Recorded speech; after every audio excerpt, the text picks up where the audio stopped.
Hi friends, Krista here. Thanks for stopping by Books and Jams. I am sitting on the floor today.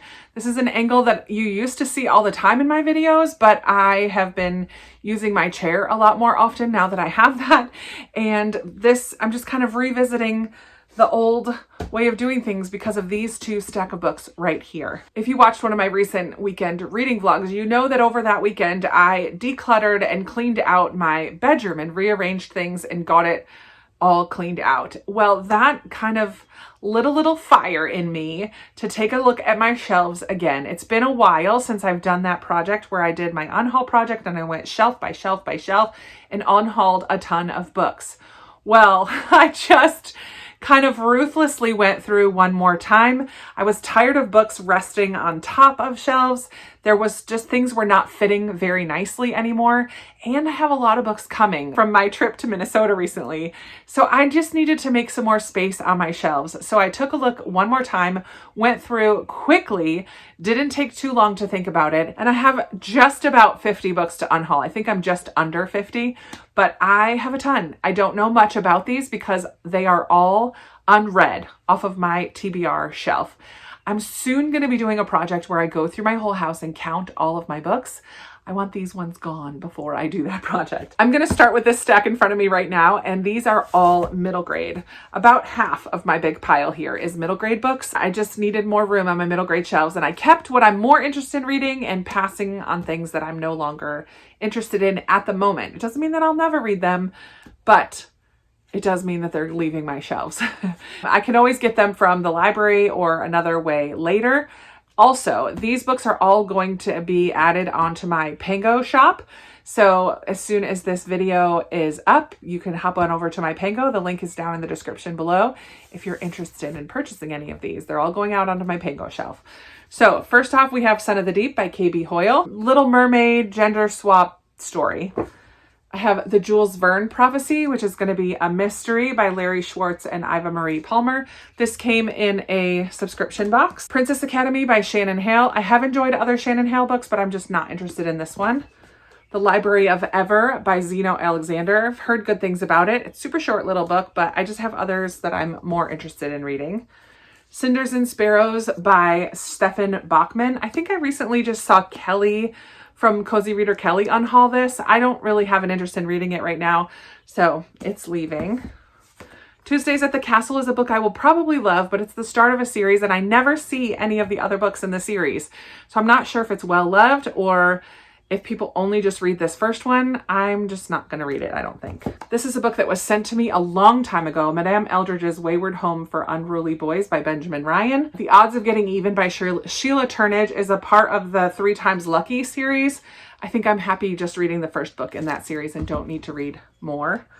The Queen of Ebenezer is another book by KB Hoyle. Starfish by Akemi Dawn Bowman. Really cool cover. I just feel like it's been on my shelves for too long and I've never had the urge to pick it up. Mercy Suarez Can't Dance by Meg Medina. Another book in a series that I'm fine having read the first one and I don't really feel like I need to read further in the series. The Road to Rescue by Becca Weirwell. Another book that was sent to me that I just don't think I'm ever going to read. I know there's an animal, like it's a focus on an animal story. 12-year-old Kimmy trusts dogs more than people. It's just not really my jam.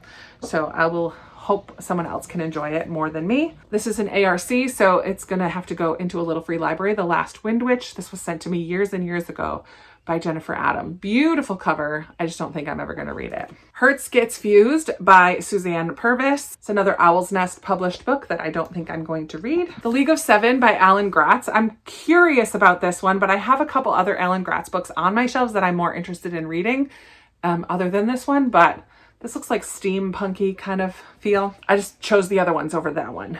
The Whispering Wars by Jacqueline Moriarty is part of the Incredible Adventures of Bronte Meadowstone. I forget the name of that book. Extremely Inconvenient Adventures of Bronte Meadowstone. Another series I think I'm fine reading only the first book, but this is the second or the third. The Cookie Crumbles by Tracy Badua and Alicia Dow. Another book that was sent to me from the author, I believe, but I just don't think that I'm going to read that one. The Multiplying Mysteries of Mount 10 The reason I picked it up is because Krista is the author and that's my name. And I never see that. But I just don't think that I'm going to read that one. Magic Tree House, I just got recently as a blind date with a book on Independent Bookstore Day. But honestly, I'm not going to read this. It can go to someone who will. Lost in the Neverwoods is a beautiful cover by Aidan Thomas. But I'm not a huge fan of creepy middle grade. And Something Sinister Waits Within the Trees does not appeal to me, so I'm going to let this one go to someone who it might. The School for Whatnots is a Margaret Peterson Haddock's book, and I have mixed. I really, really love some of her books, and others I'm just okay with. I just don't feel like I am eager to read this one anytime soon. The Lifters by Dave Eggers. He has quite a few adult books, but I had never seen a middle grade book by him, which is why I picked this one up originally, but it's sat on my shelves for a while and I've just never been eager to read it. And the final middle grade book is A Tale Magnolious, The Adventures of an Orphan, Her Elephant, and Some Rather Unusual Seeds by Suzanne Nelson.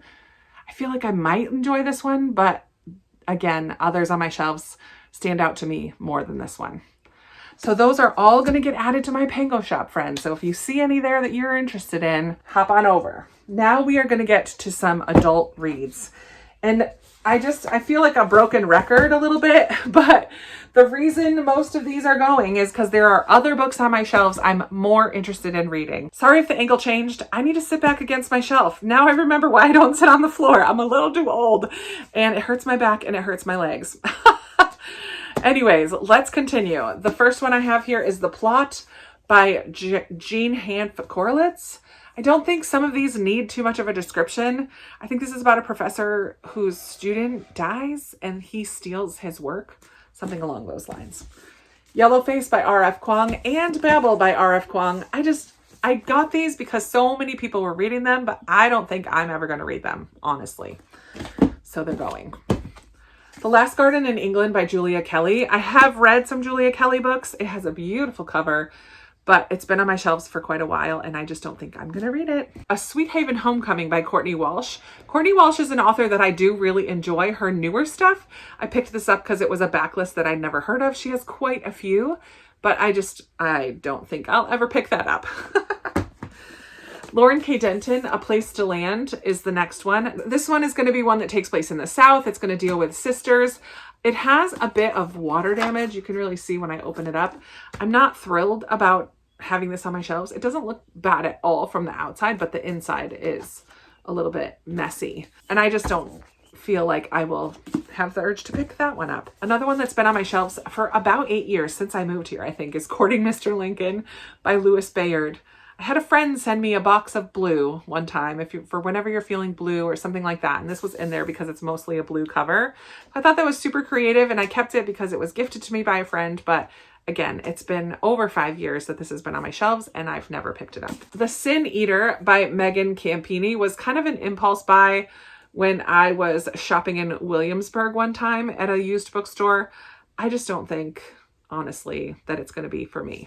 A historical fiction author, Rhys Bowen. I got this super cheap, $1.98 at a thrift store in Farley Field, but it's another one that's sat on my shelves for years and years and years, and I've never reached for it. I'll See You in Paris by Michelle Gable. I think I picked it up because of the book on the cover. 3 women born generations apart, one mysterious book that threads their lives together. I mean, it sounds like a book I'll like, but it's a little more chunky than I think, and it's just not on my radar right now. Then I have a few that feel like a bit of a rom-com that I haven't really heard much about, and I can always listen to these on audio if they come across my radar.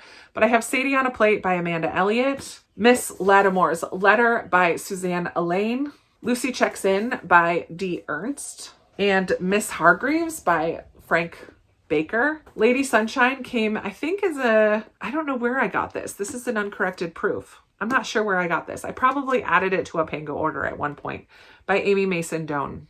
Looks very summery, but that has to go in a separate pile.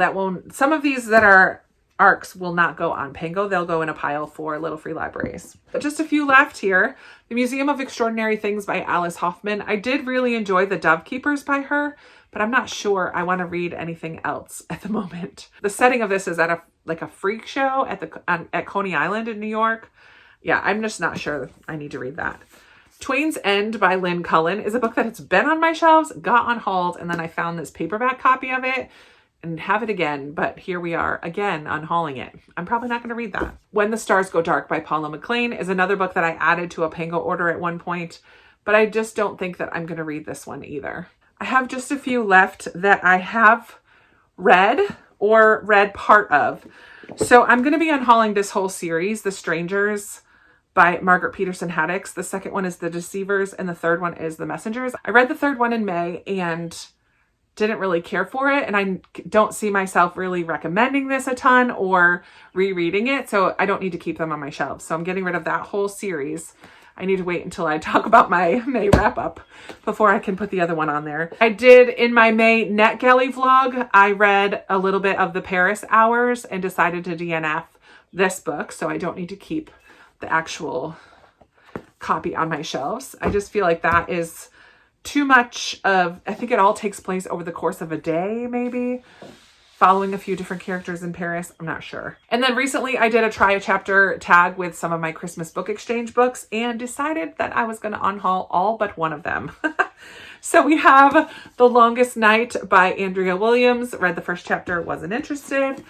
As with all of these, The Winter Soldier by Daniel Mason, Did You Ever Have a Family by Bill Clegg, The Promise of Stardust by Priscilla Sibley, another Alice Hoffman with The Marriage of Opposites.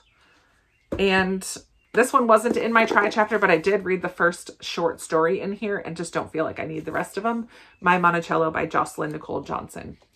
So there you have it, just under 50 books that I am unhauling from my shelves. I really love how they're looking right now. They got a little freshening up for spring. Things fit much better. I have a question. I'm debating unhauling all of my Louise Penny books that I've read already. I don't know that I need to own the whole series. That's a decision to be made another day. You can put your 2 cents in the comments if you want to. I have almost all of them, but I don't know if I need to keep them because I listen to them on audiobook because the audiobooks are fantastic. So I don't know. What do you think? Should I keep them anyway? Should I unhaul the ones I've already read? Actually, same goes for these Jacqueline Winspear books too. Do I just keep the ones of what I haven't read? I do listen to those on audio as well. I don't know. I don't know. Thoughts? Comments? Let me know if you have done any spring cleaning lately, unhauling some books.